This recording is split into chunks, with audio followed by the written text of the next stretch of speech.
Good morning, my name is Joel Guzman and my friend Frederick Enriquez. We are going to talk about the zero conditional. First, you need to know what is the conditional. These are grammatical structures that express a hypothetical situation and if possible outcome. They are based on the word if, which means see in Spanish, are used to talk about the possible, imaginary, and one real situation.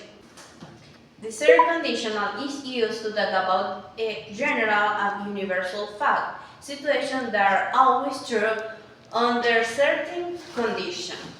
The structure is simple. You need if, simple present, and simple present. For example, if you eat eat meal. Here we have the condition clause and the rest of the clause in present simple. Another example. If it rains, the ground gets wet.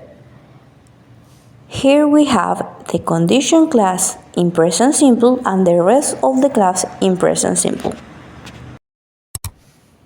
If you mix red and white, you get pink.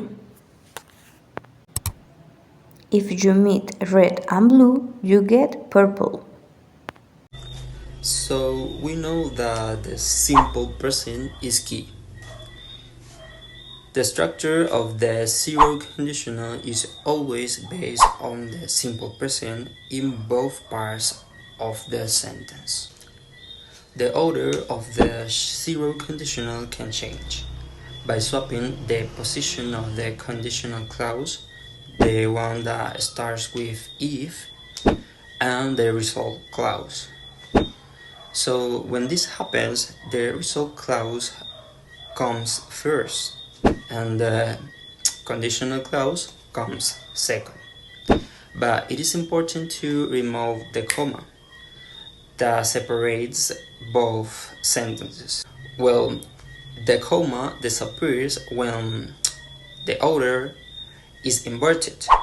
So we have our zero conditional if, and it is no longer necessary to put a comma between the sentences. The meaning does not change. Inverting the clauses does not alter the meaning in the sentence. So we have these examples.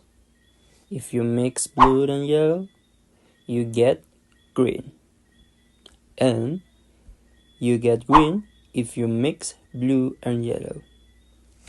You can see that the comma was removed and the meaning does not change.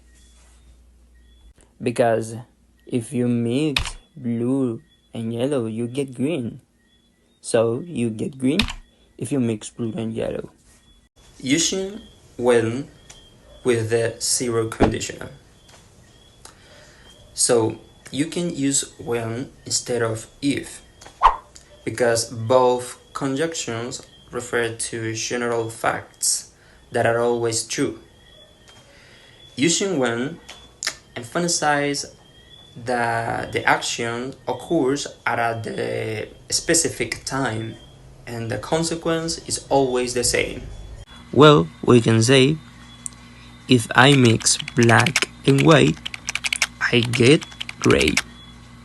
And you can say too, when I mix black and white, I get gray. So, the zero conditional is for talking about absolute truth. That's all. Thank you very much. See you next time.